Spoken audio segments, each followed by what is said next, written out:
Hello friends, I am Jyotirmoyi from our channel Information Plus. As I told you in my last video that I shall discuss about the leftover legal questions regarding maintenance allowance under section 125 Criminal Procedure Code, I am here today. So let's move to know the law.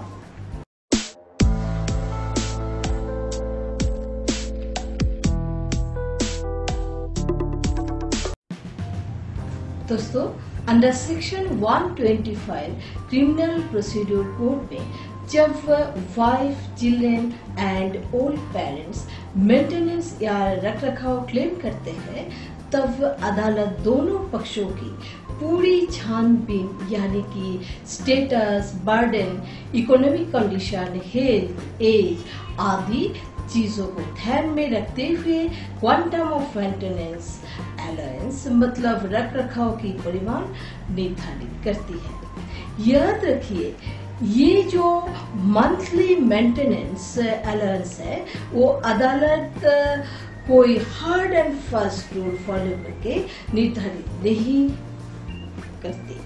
अदालत maintenance fix करने से पहले basically husband का या विपक्ष का monthly income पर ही ज्यादा नजर डालती है।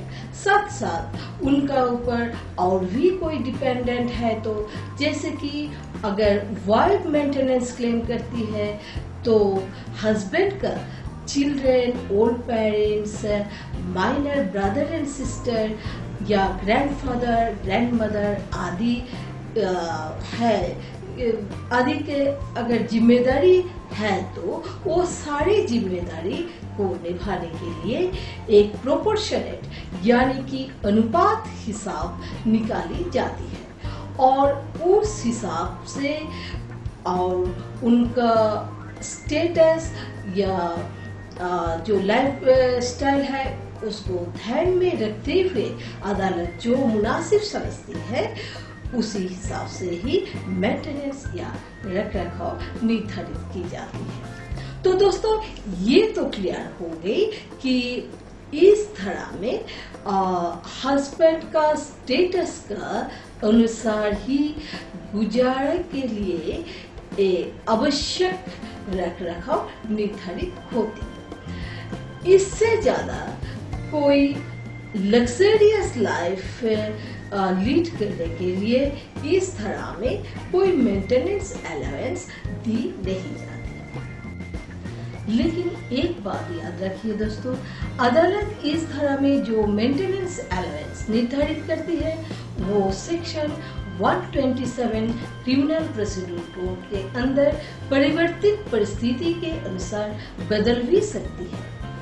कोई भी पक्ष की आवेदन के अनुसार अदालत परिवर्तित परिस्थिति से निश्चित होने के बाद मेंटेनेंस अलाउंस बढ़ा, घटा या बंद भी कर सकती है। जैसे कि हस्बैंड या विपक्ष का इनकम बढ़ने से या घटने से मेंटेनेंस या रखरखाव बढ़ या घट सकती है। लेकिन अगर वाइफ इनकम करना शुरू कर देती या उनका कोई नौकरी लग गई, तब भी उनकी इनकम के अनुसार मेंटेनेंस अलाउंस घट या बंद हो जाती है। फिर डाइवर्स्ड वाइफ की रीमैरिज होने से भी मेंटेनेंस बंद हो जाती है। दोस्तों, ऐसे तो माइनर चिल्ड्रन ही मेंटेनेंस पा सकते हैं। ये मैं आप लोगों को पिछले वीडियो में ही बता चुकी हूँ।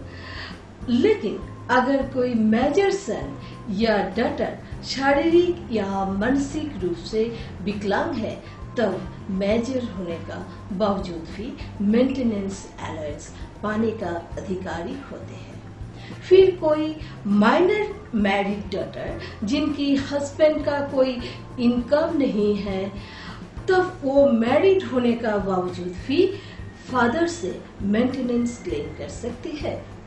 और एक बात दोस्तों, एजेड पेरेंट्स जिनके गुजारे के लिए आमदनी का कोई जरिया नहीं है और उन लोगों की कोई बेटा भी नहीं है, उस परिस्थिति में वे अपने शादीशुदा बेटी जिनकी नियमित इनकम है उनसे मेंटेनेंस क्लेम कर सकते हैं।